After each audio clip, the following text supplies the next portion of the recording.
Olá, turma, tudo bem? Bom dia. Meu nome é Diel Arione. Meu nome é Alan Barbosa. Nosso trabalho do TED Talk é sobre a Batalha de Lepanto, né? Como ela foi importante para o mundo cristão da Europa e a política, né? Entre o Império Otomano e a Europa cristã. Né? Essa batalha foi realizada entre o próprio Império Otomano e uma liga católica, né, europeia. Pode passar, por favor. E aqui foi localizado, né, essa batalha. Ela foi feita, como a gente pode ver, Mar Jônico, Golfo de Coríntio. Então, ela foi localizada na Grécia, né, essa batalha. Ali, que a Grécia naquela época tinha ilhas, né, que pertenciam à Santíssima República, que é a Veneza, né? Essa guerra foi por causa da invasão otomana a Creta, a ilha de Creta. Não, a ilha de Chipre, desculpa. A ilha de Chipre. Pode passar, por favor. E agora, falando, meio contextualizando, a questão do por que o Império Otomano foi até o Mediterrâneo Central, e onde está localizado o Chipre, e decidiu capturar essa ilha. E assim, iniciando toda a questão da Batalha de Lepanto. Porque o Império Otomano, após a queda de Constantinopla, em 1453, buscou se consolidar como uma potência militar e naval e expandiu suas fronteiras, como está mostrando aqui no slide, como ao longo dos séculos ela foi expandindo seus territórios. E nessa, ela queria ter o controle total do mar Mediterrâneo, visto que ela já tinha uma grande parte do território já controlado. E viu Chipre como uma ótima solução para poder expandir suas fronteiras, porque o Chipre é extremamente estratégico na região em forma de comércio e controle em si das rotas comerciais do local, e com isso eles viram como uma grande chance de poder aumentar sua influência no local. E aí com isso veio toda a questão com a captura de Chipre, que acabou forçando Veneza, a Santíssima República, a procurar ajuda para conseguir interromper esse avanço problemático do Império. Bom, aqui esse slide, né, fala sobre mais ou menos o Papa Pio V, né, e foi o primeiro que a Santíssima República Veneza buscou ajuda, né. Aqui esse Papa, ele tem, segundo o próprio livro, né, o livro que a gente usou como base, foi Guerras no Mar, guerras navais que mudaram a história. E o próprio autor, ele fala que o Papa Pio V, ele foi da Santa Inquisição, essas coisas, e ele queria fazer uma cruzada na Alemanha para acabar, né, com os protestantes e tal, e mostrava a fraqueza a fraqueza que a Igreja Católica tinha naquele momento. E é um pano de fundo muito grande para a gente perceber o quanto foi difícil formar essa liga, né? A liga, a Santa Liga, né, foi formada pela República de Veneza, que estava se sentindo ameaçada pelo avanço do Império Otomano no Mediterrâneo, com a Espanha, né, que tinha as suas fortificações no norte da África, uma vez desprotegida, se o Império Otomano pegasse Chipre e conseguisse controlar as rotas de navegação no Mediterrâneo, e além do mais, a Itália, Nápoles, o reino, né, assim, de Nápoles, que pertencia à Espanha, que fica na Itália, que era um reino riquíssimo, muito importante para a Espanha, e o próprio Papa, que viu nessa guerra uma cruzada, né? O meio de fazer uma cruzada contra os seguidores de Maomé. Uma cruzada para fortalecer novamente a ideia católica na Europa. E, porque nessa época, como eu disse, né, estava o crescente protestante. Então, demorou um pouco para fazer essa liga, mas eles conseguiram, né, se entender. E o comandante principal da frota foi o Dom João de Áustria, que meio-irmão, né, do Filipe II da Espanha, o Rei Prudente, como o próprio nome diz. Sim, acabou tendo muita questão de Veneza, por muito tempo, acabar ignorando as urgências católicas por conta da questão do Império Otomano, que por muito tempo, desde a queda de Constantinopla, buscava cada vez mais conquistar novos territórios. Isso acabou causando muitos problemas, muita burocracia para, enfim, vir a Espanha, vir o Reino de Nápoles, vir outros territórios para poder embarcar na causa veneziana. E, graças ao Papa Pio V, ele conseguiu meio que unir para a Santa Liga conseguir dar certo, assim. Sim. E aí, com isso aqui, é um quadro do Palácio Ducal de Veneza que representa a batalha em Lepanto, a Batalha de Lepanto, que, nesse caso, acaba destacando o príncipe Marco Antônio Colonna, Dom João de Áustria e Sebastiano Vernier, no comando da frota veneziana. Essa batalha foi essencialmente considerada uma batalha de infantaria em plataformas flutuantes, aqui como um dado de curiosidade. Sim, Além sim. disso, também tem a questão dos contingentes da Santa Liga e dos otomanos em Lepanto.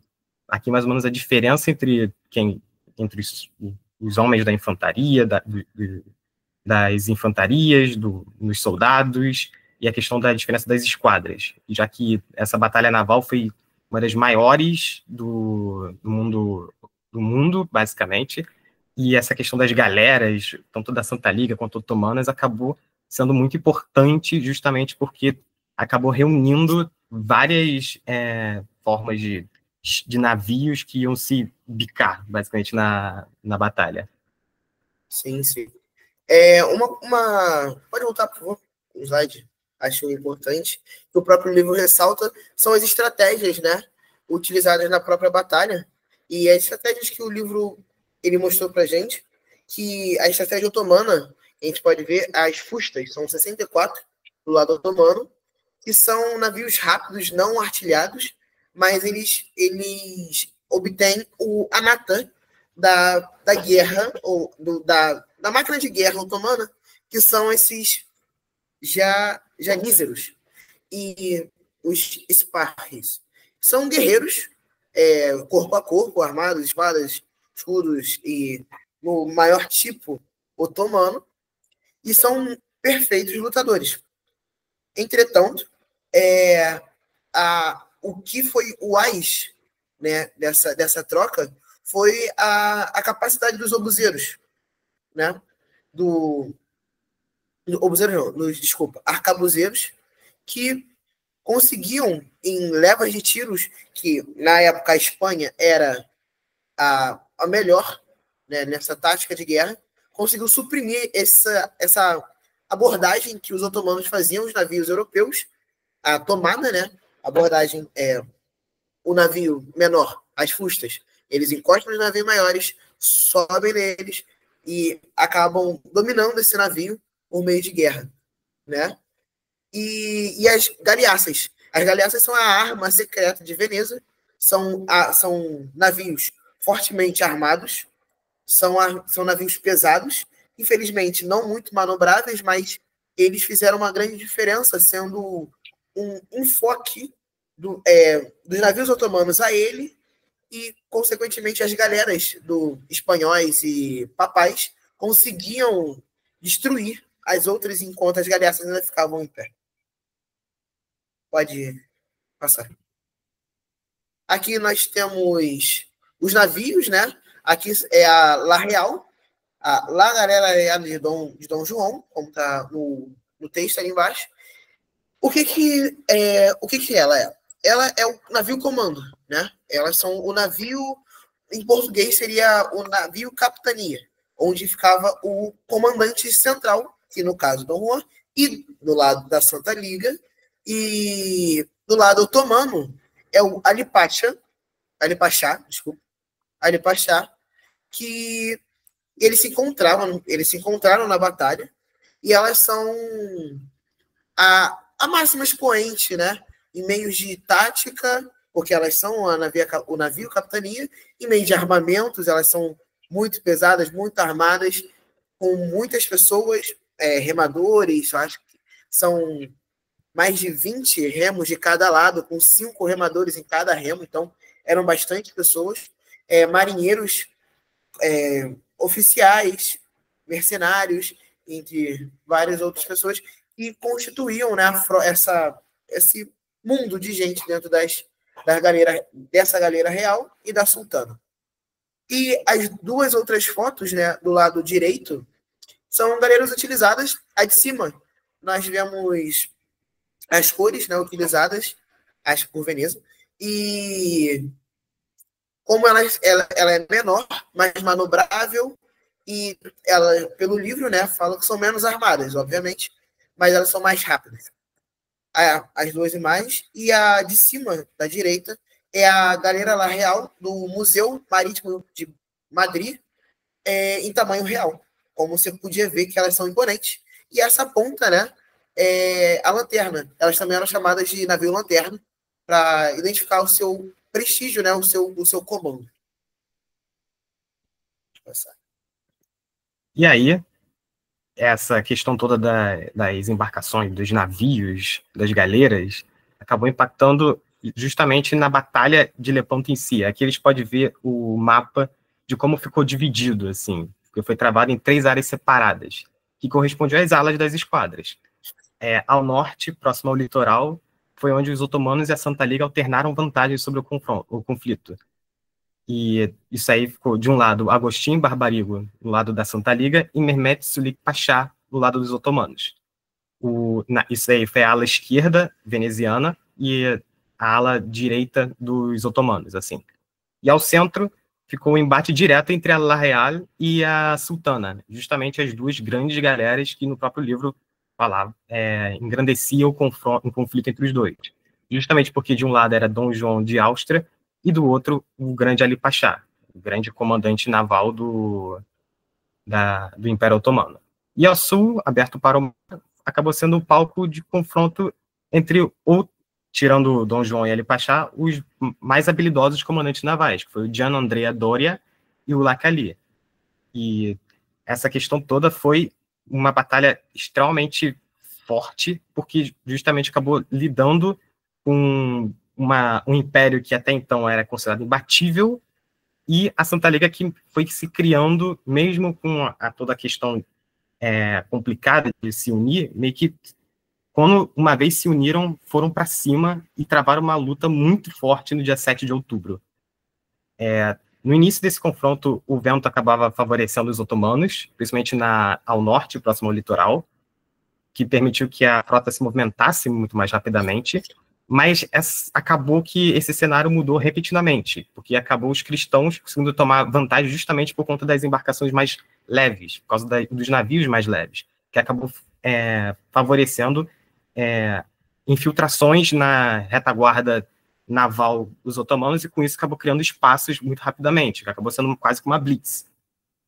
E com isso, algo que foi interpretado como uma intervenção divina do lado da Santa Liga. E além desse cenário que acabou se tornando o ideal para a Santa Liga, o momento decisivo acabou sendo justamente no centro, que estavam conseguindo lidar com a vantagem nas laterais, nas alas direita e esquerda, e no centro, que era o grande palco entre a La Real e a Sultana, de um lado Dom João de Áustria e do outro lado Ali Pasha. Dom João de Áustria conseguiu enfrentar diretamente a nau capitânia de Ali Pasha e conseguiu vencer. Não só vencer, como a nau foi capturada, e com isso a moral foi completamente posta abaixo, o que acabou favorecendo muito o cenário da Santa Liga, apesar de no início os otomanos estarem com um cenário muito favorável. Sim. Aqui uma pintura da Batalha de Lepanto, por Andrés van Ervelt, em 1517, mais ou menos como foi o palco do conflito.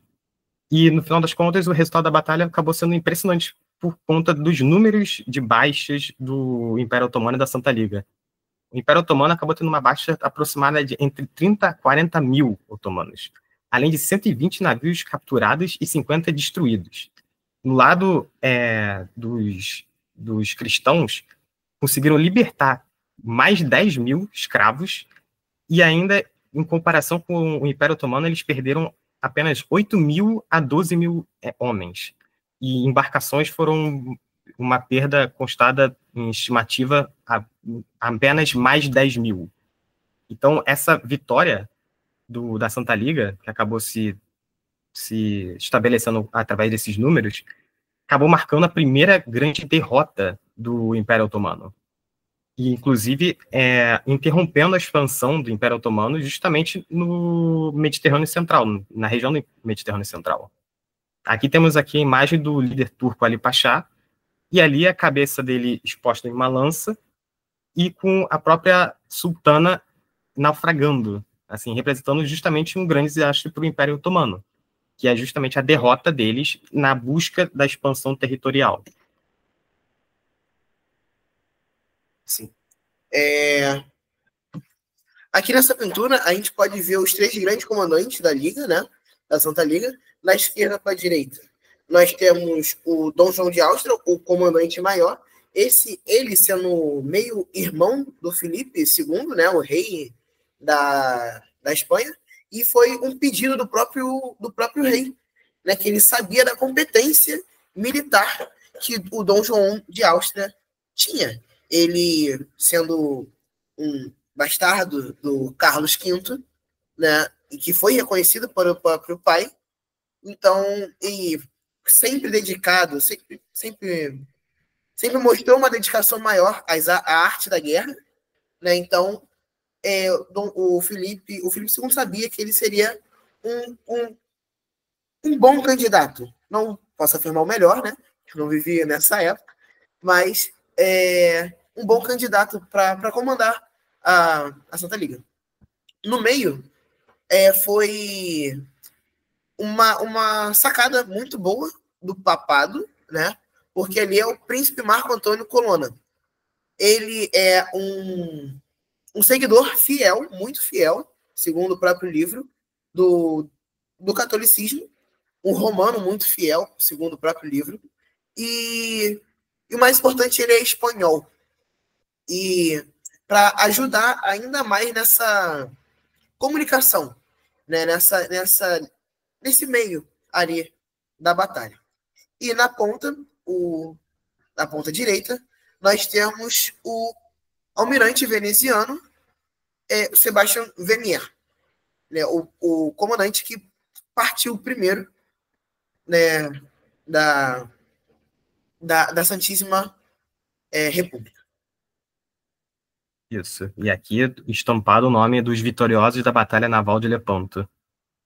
Sim, e sim. Com isso, acabou, por final das contas, favorecendo a Santa Liga e a Igreja Católica em si, que acabou tendo a declaração com o desfecho da Batalha de Lepanto, com a vitória da Santa Liga, como está aqui no slide em latim, mas a tradução livre sendo: nem as tropas, nem as armas, nem os comandantes, mas a Virgem Maria do Rosário é que nos deu a vitória. Com isso, os países católicos europeus rejubilaram-se com a vitória e aproveitaram, e com essa vitória toda, o Papa Pio V aproveitou em instituir a festa de celebração de Nossa Senhora da Vitória, algo que alguns anos depois seria renomeado para a Festa do Santo Rosário.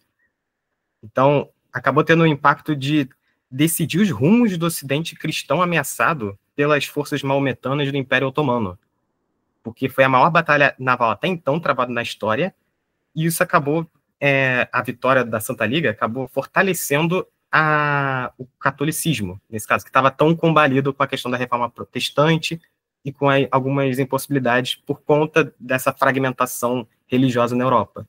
Então, isso foi muito importante para a moral cristã dos países europeus católicos. Sim, sim. Uma coisa, um ponto, assim, uma curiosidade, é bom de se ressaltar, é que é usado essa batalha, né, como uma intervenção divina, né? Falam que viram os cristãos e os muçulmanos conseguiram ver o anjo que ajudou a frota cristã a se movimentar mais rápido. Falavam, né, que os anjos carregavam os navios dos cristãos e eles conseguiam se mover mais rápido, as balas iam mais rápido da artilharia, né? Os homens eram mais fortes e tinham muito mais homens. Sempre ou essa questão religiosa mexendo muito, né, por todo um trâmite, né, que passava a Europa, passava o próprio Império. Então, a questão religiosa foi muito importante para essa batalha, né? Isso. E com isso foi o nosso trabalho do TED Talk, do professor Renato Petrocchi, sobre a Batalha de Lepanto. E a gente conseguiu falar sobre os antecedentes, o conflito em si, a questão dos navios, a diferença dos homens e o desfecho dela e o legado, mais ou menos, de como foi Sim, sim. o pós-guerra. Então, com isso, foi a Exatamente. nossa apresentação. Muito obrigado e é isso. É isso. Valeu.